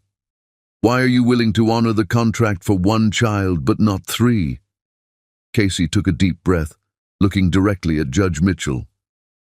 Because that's what the contract says. 1 child. I may be poor, Your Honor, but I keep my word. I'll honor our agreement, as painful as it will be. But I won't be forced to give up more than I agreed to just because Mr. Whitmore has decided he wants a bigger family. And if you're awarded custody of 2 children, how do you plan to support them? I'll work 3 jobs if I have to, Casey said fiercely. I'll give them all the love they deserve, even if I can't give them trust funds and private schools. Children need love more than money. Sterling's cross-examination was brutal, designed to paint Casey as an opportunistic woman trying to renegotiate a deal after taking Kane's money. But Casey held her ground, her love for her children giving her strength she didn't know she possessed. Miss Weston, Sterling said, his tone condescending, isn't it true that you're only fighting for these children now because you realize you could use them to extract more money from my client? No, Casey said firmly. I'm fighting for them because I'm their mother, and a mother protects her children, even from their own father. Casey looked across the courtroom at Kane, seeing him not as the cold businessman who'd bought her services, but as the man who'd held her hand during labor, who'd looked at their son with such overwhelming love. Kane could be a wonderful father, she said softly, but being a father means more than providing money. It means being present, being emotionally available, being willing to put your children's needs before your own desires. The courtroom erupted with the sound of Sterling's objection. But Casey had said what she needed to say. Judge Mitchell called for a recess, and as the courtroom emptied, Casey found herself alone with her thoughts and the terrible knowledge that no matter what the judge decided, her heart would be broken. She'd fallen in love with a man who saw her as a service provider, and she'd brought 3 children into the world who would never know a whole family because their parents were too wounded to bridge the gap between duty and love. The battle for her children was just beginning, but Casey already knew that the real casualty would be any chance she and Kane might have had at becoming the family their children deserved. Chapter 7. 7 Days to Choose Love. In 30 years on this bench, I've witnessed many custody disputes, but never one where the solution is so clearly within reach if both parties can set aside pride and remember what truly matters. Judge Rowan Mitchell's words fell like stones into the silent courtroom, where 2 wounded hearts waited to learn the fate of 3 innocent children. Casey gripped her chair until her knuckles turned white, her entire future balanced on the next words from this wise woman who held Solomon's burden. Across the aisle, Kane sat rigid as marble, but Casey could see the tension radiating from every line of his body. Both parties present compelling cases, Judge Mitchell continued. Mr. Whitmore offers substantial financial resources and stability. Miss Weston demonstrates fierce maternal love and emotional commitment. However, the welfare of 3 6-week-old infants supersedes all other considerations. The judge paused, studying both parties. The contract specifies 1 child, making Miss Weston's legal position sound. However, separating siblings this young could cause psychological harm. More importantly, these children deserve the opportunity to know both biological parents. Casey's heart hammered as she waited for the decision that would shape all their lives. Therefore, I am ordering a supervised cohabitation period. Both parties will return to Mr. Whitmore's estate with all 3 children for 14 days. During this time, you will function as a family unit while social services monitors the children's welfare and both parents' capabilities. The courtroom erupted in surprised murmurs. Casey felt dizzy trying to process what she'd just heard. This gives both parents equal time with all 3 children, while allowing the court to observe actual parenting abilities rather than theoretical arguments, Judge Mitchell explained. At the end of 14 days, if you cannot reach private agreement, I will make a final custody determination based on the children's best interests, as demonstrated during this period. Marcus Sterling rose immediately. Your Honor, this is highly irregular. Mr. Sterling, Judge Mitchell interrupted firmly, these children have been separated from their mother for 6 weeks. They need stability and the chance to bond with both parents. 14 days will provide that opportunity while protecting everyone's interests. Casey found her voice. What if we can't agree? Judge Mitchell's expression was compassionate, but firm. Then I decide based on what I observed during those 14 days and what serves Hope, Faith, and Gabriel's best interests. But I strongly encourage you both to remember that these babies didn't choose to be born into a legal battle. As the gavel fell, Casey felt hope and terror warring in her chest. 14 days with Kane and their children, 14 days to prove she could be the mother they deserved while living with the man who'd broken her heart by choosing contracts over love. The ride back to Whitmore Manor was conducted in tense silence, the luxury sedan feeling more like a hearse. Casey stared out at familiar landscapes that had once represented her prison, but now offered her only chance at redemption. Delilah Park waited at the front entrance, tears streaming down her face as she held baby Gabriel, while 2 pediatric nurses stood by with hope and faith. The sight of her children after 6 weeks of separation nearly brought Casey to her knees. "My babies," she whispered, reaching for Hope with trembling hands. The moment her daughter settled against her chest, Casey felt something healing and breaking simultaneously. "Mama's here, sweetheart." She looked up to find Kane watching her with an unreadable expression, Faith cradled protectively against his chest. For a moment they looked like what they should have been, parents reunited with their children, a family complete despite its fractured foundation. "They've missed you terribly," Delilah said softly, dabbing her eyes. "All the pediatric care in the world can't replace a mother's touch. They've been more restless, eating less, crying more." Kane's jaw tightened almost imperceptibly. "They've received excellent medical supervision." "Medical supervision, yes," Delilah agreed carefully, "but babies need emotional nourishment too. Don't you, sweet Gabriel?" She gently touched the baby's cheek. The pointed observation hung in the air as they entered the mansion.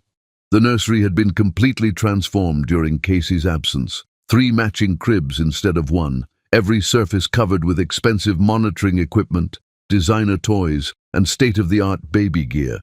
Despite the luxury, something felt clinical about the room, beautiful but sterile. "I've prepared the blue suite adjoining the nursery," Delilah announced, leading Casey toward a door she hadn't noticed before. "You'll be close enough to hear the babies during the night, but have your own space." Casey settled into the familiar rocking chair, holding Hope while Faith fussed in her nearby crib. After 6 weeks apart, her daughter felt simultaneously familiar and foreign, heavier, longer, but still unmistakably hers.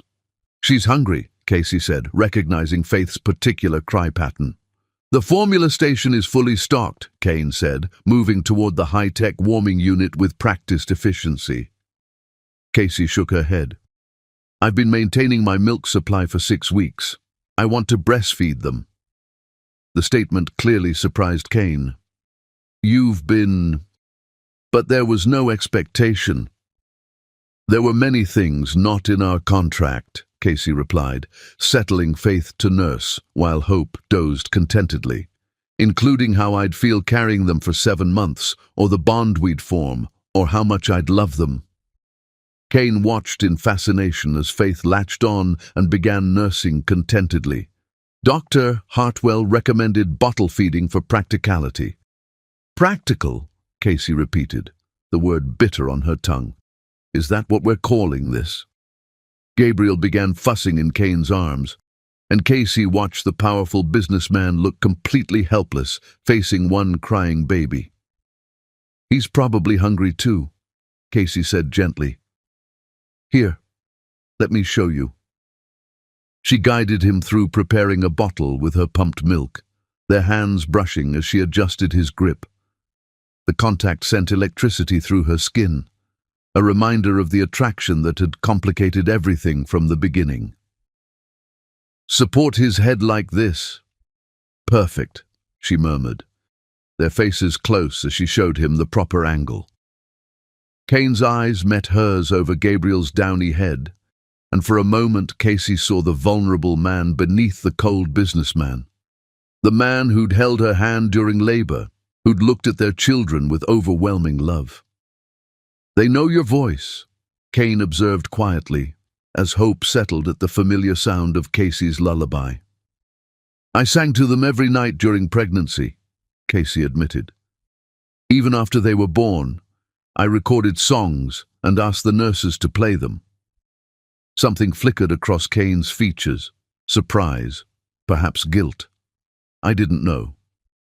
"There are many things you don't know about me," Casey said without accusation, "just as there are things I don't know about you."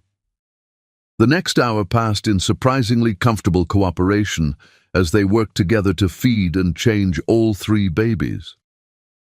Casey marveled at how naturally Kane seemed to take to fatherhood when he dropped his walls, how gentle his large hands were with their tiny children.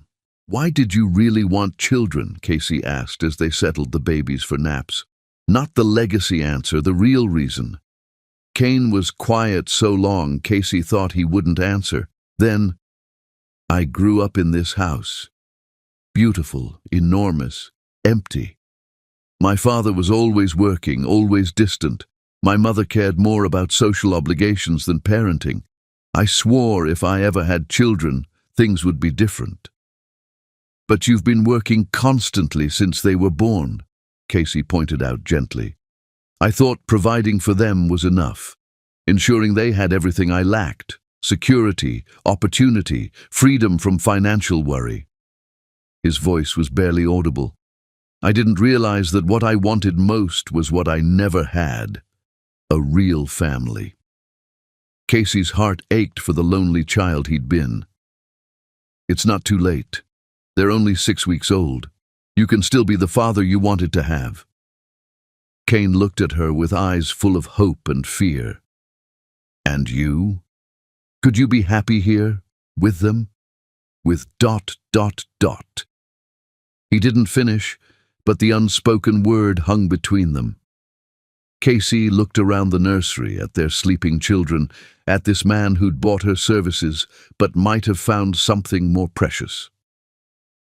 Ask me again in 13 days, she said, when we both know what we're really choosing. 14 days stretched ahead of them. 14 days to discover whether the wall between them could become a foundation instead, whether two broken people could heal enough to give their children the family they deserved. The question was whether love could grow where only contracts had existed before. Drained from her face as she tried to process what she'd just heard. 7 days living with Kane, as if they were a real family, caring for their children together, pretending that love might be possible between two people who'd started their relationship with a business transaction. Your Honor, Sterling objected, rising to his feet. This is highly irregular. There's no legal precedent. Mr. Sterling, Judge Mitchell interrupted, her voice carrying the authority of decades on the bench. These children are 3 weeks old. They need stability, nurturing, and the opportunity to bond with both biological parents. 7 days will give them that chance while allowing both parties to observe each other in the role of parent rather than adversary. Casey found her voice. And if we can't reach an agreement? Judge Mitchell's expression softened slightly. Then I will make the decision for you based on what I observed during those 7 days and what serves the children's best interests. But I strongly encourage you both to remember that these babies didn't ask to be born into a legal battle. They deserve parents who can put their needs first. As the gavel fell, ending the most surreal court session of Casey's life, she felt a mixture of hope and terror that made her legs weak. 7 days with Kane and their children, 7 days to prove she could be the mother Hope, Faith, and Gabriel deserved, while living under the same roof as the man who'd broken her heart by treating their love like a business transaction. The ride back to Whitmore Manor was conducted in painful silence, the luxury sedan feeling more like a hearse as Casey stared out the window at the familiar landscapes that had once represented her prison. Now, they felt like a countdown to either salvation or the final destruction of her dreams. Delilah Park waited at the front door with tears streaming down her kindly face, holding baby Gabriel, while 2 nurses stood by with hope and faith. The sight of her children, her beautiful, perfect children, after 3 weeks of separation, nearly brought Casey to her knees. "My babies," she whispered, reaching out with trembling hands to take Hope from the nurse. The moment her daughter's tiny body settled against her chest, Casey felt something inside her healing and breaking simultaneously. "Mama's here, sweetheart. Mama's here." She looked up to find Kane watching her with an expression she couldn't read, Gabriel cradled against his chest with the same protective tenderness she remembered from the hospital. For a moment, they looked like what they should have been, a family reunited, parents sharing the joy of their children. "They've been asking for you," Delilah said softly, wiping her eyes. "Well, as much as babies can ask, but they've been fussier than usual, haven't they, Master Kane?" Kane's jaw tightened slightly. "They're fine, Delilah. They've had excellent care." "Excellent medical care," Delilah corrected gently. "But babies need more than that, don't they?" The housekeeper's pointed words hung in the air as she led them inside. The nursery had been transformed during Casey's absence. 3 cribs instead of 1. Every surface covered with toys and blankets and all the expensive baby equipment money could buy. But despite the luxury, something felt cold about the room, sterile in its perfection. "I've prepared the adjoining suite for Miss Casey," Delilah announced. "You'll be close enough to hear the babies, but have your privacy." Privacy. As if privacy mattered when her children had been sleeping in this beautiful nursery without their mother for 3 weeks. Casey settled into the rocking chair she remembered from her pregnancy, holding Hope while Faith fussed in her crib nearby. "She's hungry," Casey said, recognizing the particular cry that meant feeding time. "The bottles are prepared," Kane said, moving toward the warming station with efficient movements. Casey shook her head. "I'm breastfeeding. I've been pumping and storing milk for 3 weeks, waiting to see my babies again." The statement seemed to surprise Kane. "You've been..." But the contract said nothing about breastfeeding. "The contract said nothing about a lot of things," Casey replied, settling Faith to nurse while Hope dozed contentedly in her arms. "It said nothing about how I'd feel when I carried them for 9 months. It said nothing about how it would feel to give birth to them, and it said nothing about how much I'd love them." Kane watched in fascination as Faith latched on and began nursing, her tiny hand gripping Casey's finger with surprising strength. "Doctor," Hartwell said bottle feeding would be more practical. "Practical," Casey repeated, the word tasting bitter on her tongue. "Is that what we're calling this? Practical?" Gabriel began fussing in Kane's arms, and Casey watched the powerful man who commanded boardrooms and business empires look completely helpless in the face of one crying baby. "He's probably hungry too," Casey said gently. "Here, let me..." She guided Kane through preparing a bottle of her pumped milk, their hands brushing as she showed him the proper angle to hold Gabriel. The contact sent electricity through her skin, a reminder of the attraction that had complicated everything between them from the beginning. "Like this," she murmured, adjusting his grip. "Support his head. There. Perfect." Kane's eyes met hers over Gabriel's downy head, and for a moment Casey saw the vulnerable man beneath the cold businessman, the man who'd held her hand during labor, who'd looked at their children with such overwhelming love. "Casey," he began, his voice softer than she'd heard in weeks. But the moment was broken by Hope's cry as she finished nursing and needed to be burped. Casey shifted her attention to her daughter, patting her back gently while humming the lullaby she'd sung throughout her pregnancy. "They know your voice," Kane observed, watching Hope settle immediately at the familiar sound. "I sang to them every night," Casey admitted. "Even after they were born, even when I couldn't hold them, I recorded lullabies on my phone and asked the nurses to play them." Something flickered across Kane's features, surprise perhaps, or something that looked like guilt. "I didn't know." "There are a lot of things you don't know about me," Casey said, not meaning it as an accusation, but simply as fact. "Just like there are things I don't know about you." They spent the next hour in surprisingly comfortable silence, working together to feed and change all 3 babies. Casey found herself marveling at how naturally Kane seemed to take to fatherhood when he allowed his walls to drop, how gentle his large hands were with their tiny children. "They're beautiful," he said softly, settling Gabriel back in his crib while Casey rocked the girls to sleep. "They look like you," Casey replied, studying Hope's dark hair and the shape of Faith's nose that was unmistakably her father's. "They have your eyes," Kane countered. "All 3 of them.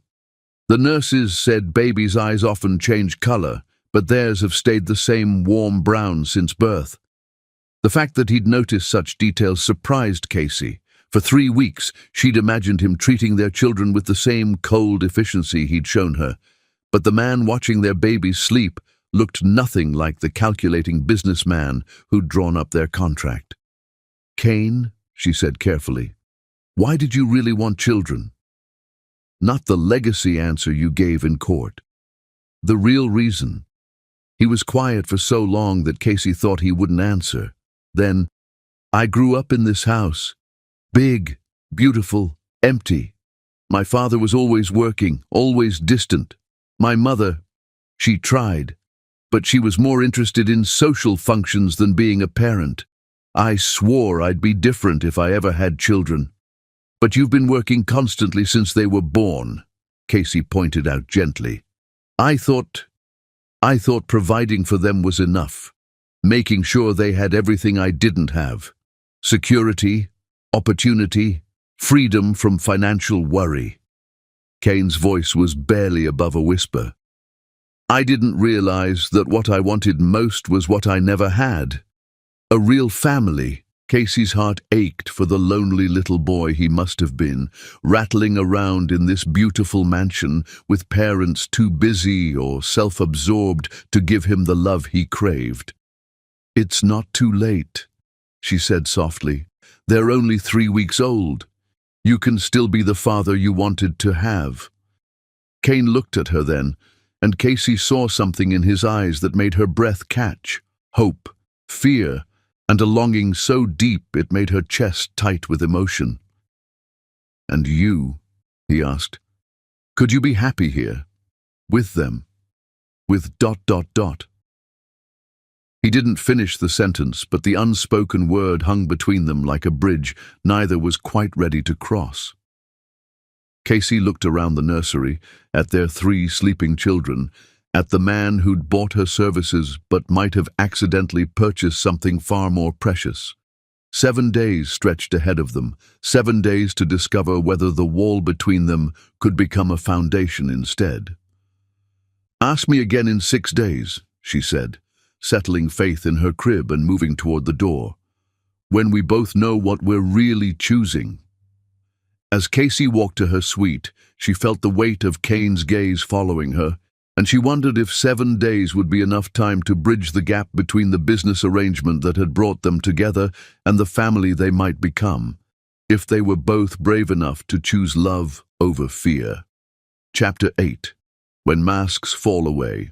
On the 4th morning of their court-ordered cohabitation, Casey collapsed while reaching for a crying Faith, her fever-racked body giving out just as Kane entered the nursery with Gabriel's morning bottle, and in that terrifying moment he realized that losing her would destroy him more completely than losing his fortune ever could. Casey. Kane's voice cracked with panic as he dropped the bottle and caught her just before she hit the marble floor. Her skin burned against his hands, her breathing shallow and labored, and the strong woman who'd defied him in court felt as fragile as spun glass in his arms. The babies, she whispered weakly, her eyes struggling to focus. Faith needs to eat, and Hope hasn't been changed since 5. Forget the babies for a moment, Kane said fiercely, lifting her easily. You're burning up. How long have you been feeling sick? Casey's laugh was barely audible. Since yesterday evening, but they needed me, and I couldn't let them down again. You couldn't what? Ask for help? Kane carried her to her bedroom, his heart hammering as he felt the dangerous heat radiating from her body. Casey, you're their mother, not their martyr. You're allowed to be human. As he settled her on the bed, Kane caught sight of himself in the mirror and was startled by his reflection. Gone was the controlled businessman who never let emotion show. In his place stood a man with wild hair and terror in his eyes, a man who looked like his world was ending because the woman he'd tried so hard not to love was slipping away. Delilah! He called, his voice carrying through the house with desperate urgency. Call Dr. Hartwell immediately. While they waited for the doctor, Kane did something he'd never done in his 38 years. He put someone else's needs before his own pride and fear. He bathed Casey's fevered body with cool cloths, held ice chips to her cracked lips, and whispered reassurances he wasn't sure she could hear. You're going to be fine, he murmured, smoothing her damp hair back from her forehead. The babies need you. I. The words caught in his throat, too dangerous to speak aloud to a semi-conscious woman. Just hold on. Dr. Hartwell's diagnosis was both expected and concerning. Severe mastitis complicated by exhaustion and dehydration. She's been pushing herself beyond her physical limits, the doctor explained while preparing an IV. Her body is essentially shutting down to force rest. The breast infection alone would be debilitating, but combined with sleep deprivation and stress. Is she going to be all right? Kane demanded, watching the doctor work with barely contained anxiety. With proper care and rest, yes. But this is serious, Mr. Whitmore. Mastitis can become life-threatening if untreated. She needs antibiotics, fluids, and complete bed rest for at least 72 hours. Dr. Hartwell's expression was stern. No nursing, no baby care, no trying to prove anything to anyone. Kane felt guilt crash over him like a physical weight. While he'd been focused on legal strategies and protecting his parental rights, Casey had been quietly breaking apart, sacrificing her health for their children. "What can I do?" he asked, surprised by how much the question revealed about his feelings. "Take care of her," Dr. Hartwell said simply. "Handle the night feedings yourself. Let her body heal. Show her that she doesn't have to carry this burden alone." For the next 48 hours, Kane Whitmore, CEO of a billion-dollar empire, man who'd never changed a diaper before 6 weeks ago, became something he'd never imagined, a devoted caregiver and hands-on father. He moved a crib into Casey's room so she could rest while remaining close to the babies. He learned to distinguish between Gabriel's hungry cry and his tired cry, mastered the art of warming bottles at 3 a.m. without waking sleeping siblings, discovered he could rock all 3 babies to sleep while Casey dozed fitfully under his watchful supervision.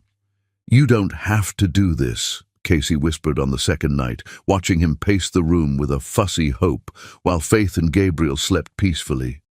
Her fever had broken, but she was still weak. "I can manage." "No," Kane said firmly, but his voice was careful. "You've been managing alone for too long. Let me help." "Why?" The question was barely audible, but it hit Kane like a thunderbolt. Why was he doing this? Why was he sacrificing sleep and schedule to care for a woman who was supposed to be a temporary arrangement? Why did seeing her suffer make his chest tight with unfamiliar pain? "Because you're the mother of my children," he said carefully, the safest answer he could give without revealing too much. But Casey's fever-bright eyes saw right through him. "That's not the only reason." Kane settled Hope in her crib and moved to sit on the edge of Casey's bed, close enough to feel the warmth of her presence. In the soft glow of the nightlight, with their children breathing peacefully nearby, pretense seemed impossible. "Because seeing you collapse scared me more than anything in my life," he admitted quietly. "Because for 48 hours I thought I might lose you, and I realized—" He stopped, afraid to voice what he'd discovered. "Realized what?" Kane looked at this brave, stubborn woman who'd fought him in court and then trusted him enough to let him care for her in her weakness. "I realized that somewhere along the way, this stopped being about custody arrangements. It became about you." Casey's breath caught, and Kane saw tears gathering in her eyes. "Kane, I know I have no right to feel this way," he continued, the words coming easier now that he'd started. "I bought your services like you were property. I treated you like a means to an end instead of a person. I tried to separate you from your children because I was too frightened to admit what I really wanted." "What did you really want?" Kane reached out to touch her face, his thumb tracing the curve of her cheek with reverent care. "You. All of you. The children, yes, but also their mother. The woman who sang them lullabies before they were born. The woman who fights like a tiger to protect what she loves. The woman who makes this cold house feel like a home." Casey's tears spilled over, and Cain caught them with his fingers. "I thought you didn't believe in love." "I didn't," Cain said softly. Until I watched you hold our children and realized that love isn't something you purchase or contract for. It's something you discover in the middle of the night when you're caring for a sick woman and 3 crying babies and somehow everything feels exactly right." "Cain!" Casey tried to sit up, but he pressed her back against the pillows. "Rest," he murmured. "We have 10 more days to figure this out. 10 more days to decide if we're brave enough to be the family these children deserve. And if Judge Mitchell rules against us." Cain's expression hardened with determination. "Then we'll appeal. We'll fight every court in the country if necessary. These children belong with both their parents, Casey. They belong with us." The word "us" hung in the air between them like a promise. Fragile but precious. Casey closed her eyes, exhaustion finally overtaking her, but not before Cain saw something in her expression that made his heart race. Hope. As the night deepened around them, Cain kept vigil over his makeshift family. When Gabriel woke for his feeding, Cain was there with a warmed bottle. When Faith needed comforting, he rocked her while humming a half-remembered lullaby from his own childhood. When Hope simply wanted to be held, he cradled her against his chest and told her stories about the strong, beautiful mother who was fighting so hard to keep them together. Watching Casey sleep, surrounded by the children they'd created together, Cain felt something fundamental shift inside his chest. The walls he'd built around his heart, walls constructed from his father's emotional coldness and reinforced by years of disappointment, began to crumble, replaced by something infinitely more powerful and terrifying. Love. Not the desperate need for control that had driven him to seek a surrogacy arrangement, but real love, messy, inconvenient, terrifying, and absolutely necessary. He loved Casey Weston. He loved her strength and her vulnerability, her defiance and her forgiveness. He loved the way she made their children laugh, the way she'd fought him in court, the way she looked at him now like he might actually be worthy of redemption. And for the first time in his life, Cain Whitmore understood what his father had never taught him. That true strength didn't come from building walls around your heart, but from having the courage to tear them down for the people who mattered most. 10 days left to convince Casey that the man who'd bought her services had somehow become the man who couldn't live without her love. 10 days to prove that miracles really could happen, even for someone who'd forgotten how to believe in them. Chapter 9. Love's Secret Confession.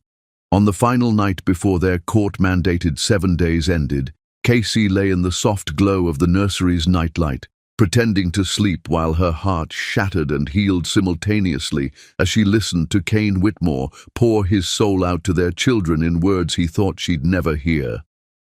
"Your mama is the strongest person I've ever known," Cain whispered to baby Gabriel, who'd woken for his 2 a.m. feeding.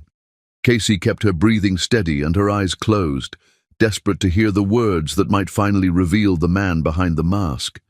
"When I first met her, she crashed into my car in the rain, and instead of apologizing, she told me to stop acting like the world owed me everything." Casey's heart clenched at the memory. That night felt like a lifetime ago, when she'd been just a struggling coffee shop owner, and he'd been the arrogant stranger who would change her life forever. "I should have known then that she was going to turn my world upside down," Cain continued, his voice so soft Casey had to strain to hear him. "But I was too stupid and too scared to see it." Through her barely open eyelashes, Casey watched Cain settle into the rocking chair with Gabriel, his large frame looking almost comical in the delicate nursery furniture. But there was nothing comical about the tenderness in his voice or the way he cradled their son like he was holding something infinitely precious. "I thought I could protect myself by treating her like a business transaction," Cain admitted, gently patting Gabriel's back. "I told myself that if I kept everything clinical and cold, I wouldn't get hurt. I'd learned that lesson from my father, you see. He taught me that love was weakness, that caring made you vulnerable to pain. Casey bit her lip to keep from crying out. The loneliness in his voice painted a picture of the little boy he'd been, desperate for affection, but learning instead that emotions were dangerous luxuries he couldn't afford. "But your mama," Kane's voice broke slightly. "She saw right through all my walls. She called me out when I was cruel, stood up to me when I was being unreasonable, and somehow still managed to be kind to me when I didn't deserve it." Gabriel made a soft cooing sound, and Kane's quiet laugh was filled with wonder. "You like hearing about your mama, don't you? Well, let me tell you something about her that I've never told anyone." Casey's heart hammered against her ribs as she waited for his next words. "I fell in love with her the night you were all born," Kane whispered, his confession falling like teardrops in the quiet room. "I walked into that hospital planning to take my air and walk away from the woman who'd carried him. But when I saw her holding you and your sisters, when I watched her become a mother right before my eyes, something broke open inside my chest." Casey felt tears sliding down her cheeks, but she didn't dare move or make a sound that might stop this precious confession. "She looked at you three like you were miracles, and I realized that she wasn't just the woman who'd carried my children. She was the missing piece of my soul I'd been searching for my entire life." Kane's voice grew thick with emotion. "But instead of telling her how I felt, instead of begging her to stay and build a family with me, I did what I always do. I tried to control the situation. I tried to take what I wanted without offering anything of myself in return." Gabriel had fallen asleep in his father's arms, but Kane continued talking, as if the words had been locked inside him for so long that they couldn't be stopped now. "I love her, son," he said simply, and those three words hit Casey like lightning. "I love her laugh, and her stubbornness, and the way she hums while she folds your clothes. I love how she fights for what's right, even when it costs her everything. I love how she makes this cold house feel warm just by being in it." Casey pressed her hand to her mouth to muffle the sob that threatened to escape. This was the man she'd glimpsed during their most intimate moments, the one who'd held her hand during labor and looked at their children with such overwhelming love. This was the real Kane Whitmore, the one he kept hidden behind walls of money and power. "I know I don't deserve her," Kane continued, gently placing Gabriel back in his crib. "I know I've hurt her in ways that money can't fix. But if Judge Mitchell gives me another chance, if your mama decides to stay and build a life with us, I swear I'll spend every day proving that I can be the man she deserves."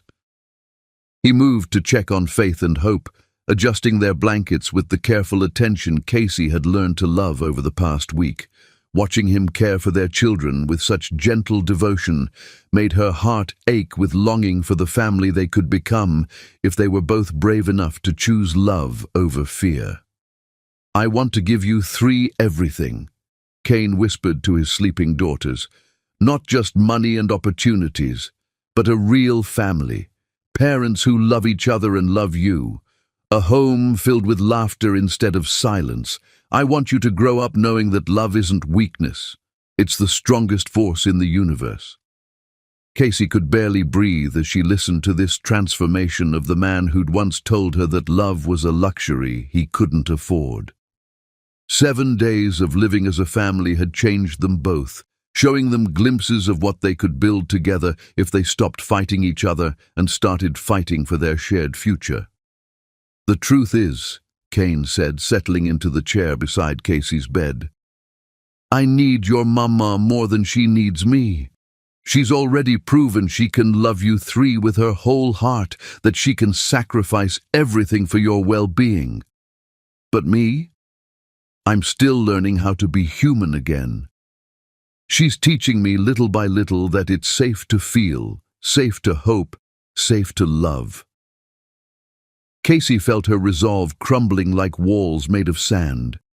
For weeks, she'd protected herself by believing that Cain was incapable of real emotion, that he saw her as nothing more than a means to an end. But listening to him pour his heart out to their children revealed a man desperate for connection, terrified of vulnerability, but willing to risk everything for the chance at love. "Tomorrow we go back to court," Cain said softly, "and I don't know what Judge Mitchell will decide. But whatever happens, I want you three to know that these 7 days have been the happiest of my life. Not because I got my way, not because I proved any points, but because for one perfect week, I got to pretend we were a real family." Casey couldn't pretend to sleep anymore. The words she'd been longing to hear had finally been spoken, and the man she'd fallen in love with, despite her best efforts, was sitting just inches away, believing himself unworthy of the very thing she wanted to give him. "Cain," she whispered, opening her eyes and seeing his shock at being caught in his moment of vulnerability. He went perfectly still, like a deer caught in headlights. "Casey, I thought you were sleeping." "I was," she said softly, sitting up despite the lingering weakness from her illness. "Until you started talking about love being the strongest force in the universe." The silence that followed was deafening. Cain looked like he wanted to run, to retreat behind the walls that had protected him for so long. But Casey reached out and caught his hand before he could escape. "Did you mean it?" she asked, her voice barely above a whisper. "Everything you just said about loving me?" Cain's eyes searched her face, looking for judgment or rejection, finding instead the same vulnerable hope that had been growing in her heart for 7 days. "Every word," he admitted, his voice raw with emotion. "I love you, Casey. I love you more than I thought it was possible to love another person. And I know I don't have any right to ask for your forgiveness after everything I've put you through, but—" Casey silenced him by rising up and pressing her lips to his, pouring all of her own unspoken feelings into a kiss that tasted like tears and redemption. When they finally broke apart, both were crying openly, the walls between them finally completely gone. "I love you too," she whispered against his lips. "I've loved you since that first night when you were so gentle with me, when I saw glimpses of the man you really are underneath all that armor." Cain cupped her face in his hands like she was something infinitely precious. "Are you sure? Because once you say it, once we cross this line, I'm never letting you go." Casey smiled through her tears, seeing in his eyes the future she'd been afraid to dream of. A real marriage, a loving family, a partnership built on honesty instead of contracts. "I'm counting on it," she said, and sealed her promise with another kiss that felt like coming home. As they held each other in the soft glow of the nursery, surrounded by their sleeping children, Casey realized that Judge Mitchell's 7-day experiment had worked exactly as intended. 2 broken people had learned to love not just their children, but each other, creating the foundation for a family that would be stronger than any legal document. Tomorrow, they would face the court together, not as adversaries fighting over custody, but as parents united in love and determined to give their children the family they all deserved. And for the first time since that rainy night when she'd crashed into his car, Casey Weston believed in happy endings again. Chapter 10.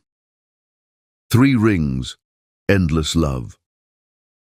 "We won't be needing your decision today, Your Honor." Cain Whitmore's voice rang through the packed courtroom as he stood hand in hand with Casey Weston, their love no longer hidden, but declared for all to witness. The courtroom erupted in surprised murmurs as Casey stepped forward, their 3 children sleeping peacefully in a carrier at her feet, blissfully unaware that their parents were about to shock the legal system. "We've reached our own agreement," Casey announced, her voice strong and clear. "Mr. Whitmore and I have decided our children need both parents, not in some custody arrangement, but as a real family." Judge Mitchell's eyebrows rose with barely concealed delight. Are you telling me my 14-day experiment worked exactly as I hoped? Kane squeezed Casey's hand, drawing strength from her touch. Your Honor, 14 days ago you told us to remember that our children didn't ask to be born into a legal battle. You were right. They deserve parents who can put their needs first, who love each other enough to give them a real home. And you found a way to do that? Judge Mitchell asked, though her knowing smile suggested she already understood. We're getting married, Casey announced, and the collective gasp from the gallery was audible. This afternoon, we want to give Hope, Faith, and Gabriel what they deserve, a family built on love instead of contracts. Marcus Sterling shot to his feet, his expensive suit unable to hide his bewilderment. Your Honor, this is irregular. The custody arrangements still need legal formalization. Mr. Sterling, Judge Mitchell interrupted with obvious amusement, when two loving parents decide to marry and raise their children together, custody becomes a family matter rather than a legal dispute. Janet Rodriguez grinned as she gathered her papers. Your Honor, if the parties have reached mutual agreement, the court's intervention is unnecessary. Judge Mitchell banged her gavel with the satisfaction of a woman who'd just witnessed justice and love triumph together. Case dismissed. And might I add, this is the most beautiful resolution I've seen in 30 years on the bench. I'd be honored to attend your wedding if you'll have me. As they walked out into afternoon sunshine, Casey felt like she was floating. Media swarmed with cameras and microphones, but Kane simply wrapped his arms around her and their children, shielding them from chaos. Mr. Whitmore, Miss Weston, when did you know you were in love? Kane paused at the courthouse steps, looking every inch the powerful CEO, but with something new in his expression, pure joy. Love isn't something that happens overnight, he said simply. But sometimes it takes a crisis to make you admit what's been growing in your heart all along. We're grateful for Judge Mitchell's wisdom in giving us time to remember what really matters, family. The ride back to Whitmore Manor was filled with nervous laughter and tears as Delilah Park wept openly at their news. Oh, my dears, she sobbed happily. I've been hoping for this since Miss Casey first arrived. This house has needed love for so long. Delilah, we want to get married today, Casey said as they entered the foyer. I know it sounds impossible. Nonsense, Delilah declared, already mentally planning. The conservatory is perfect for weddings. Master Kane's grandparents were married there. I'll call Reverend Matthews and the florist. You two focus on your vows and let me handle the rest. Kane looked skeptical. A wedding in 6 hours? Sir, I've been running this household for 20 years. If I can't arrange a proper wedding by evening, I don't deserve my position. Delilah was already reaching for her phone. Besides, all the important elements are already here. The bride, the groom, the babies, and enough love to fill this entire estate. Within hours, Delilah had worked miracles.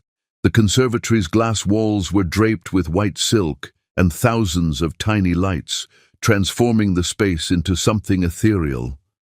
White roses and Babie's breath cascaded from every surface, while a string quartet tuned their instruments near the makeshift altar.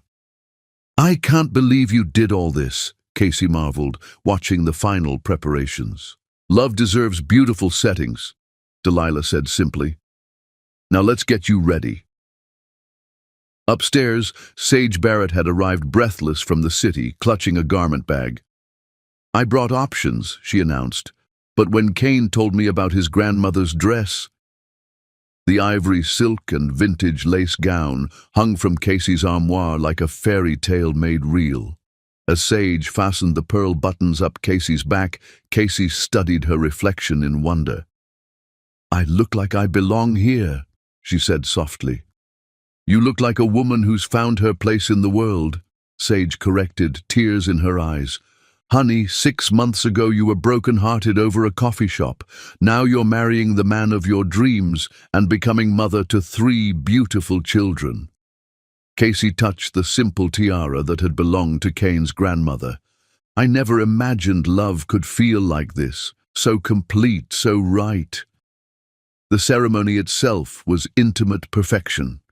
50 guests filled elegant chairs in the conservatory, while Hope, Faith, and Gabriel slept peacefully in a decorated triple stroller that Kane had insisted on. Their children would be part of every important moment. Casey walked down the petal-strewn aisle toward the man who'd bought her services and accidentally purchased her heart, feeling like the luckiest woman alive. Judge Mitchell sat in the front row, beaming like a proud grandmother. "Dearly beloved," Reverend Matthews began, "we witness the union of two souls who found in each other not just love, but the completion of their family." Kane's vows brought tears to every eye. "Casey, 6 months ago I thought I was hiring a surrogate. Instead, I found my salvation. You taught me that love isn't weakness but the greatest strength. You showed me that a house becomes a home not through expensive furnishings, but through the laughter of children and the presence of the woman who makes my heart whole. I promise to love you as my equal partner, to cherish your courage while protecting your tender heart, to give our children a father who shows them every day that love conquers all." Casey's response was equally moving. "Kane, you saved me from my darkest hour, but more than that, you gave me dreams I'd never dared imagine. You showed me that true strength comes from being vulnerable with the people who matter most. I promise to love you as my husband and best friend, to build a home where our children feel safe to dream and be loved, to remind you every day that you are worthy of every bit of love I have to give."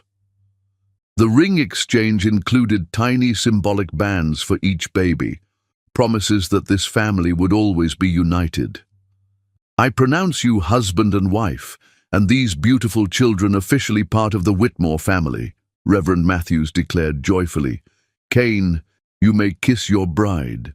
Their kiss was everything, passionate, tender, full of promises for their future.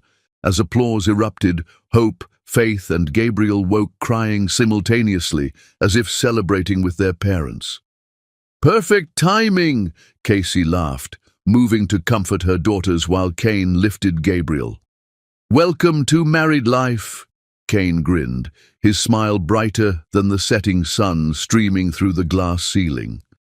As evening fell and guests departed with congratulations and tears, Casey and Kane found themselves alone in the conservatory with their children, fairy lights casting magic over their first moments as a complete family.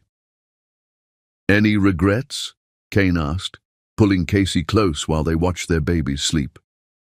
Casey looked around at the beautiful space where they'd just pledged their lives to each other, at the man who'd learned to love because she'd taught him it was safe, at the 3 perfect children who would grow up knowing they were cherished by both parents. "Only one," she said, smiling up at her husband, "that it took us so long to get here." Kane's answering smile was radiant as he spun her around the empty dance floor, their laughter echoing like music through the conservatory. "Then we'll make up for lost time," he said, kissing her forehead with infinite tenderness. "We have forever to be the family we were always meant to be." And as they danced under stars visible through the glass ceiling, surrounded by white roses and their sleeping children, Casey knew that sometimes the most beautiful love stories begin with the most impossible circumstances.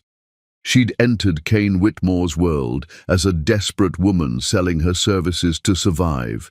She was leaving their wedding dance as his beloved wife, the mother of his children, and the woman who'd taught him that love wasn't a luxury he couldn't afford.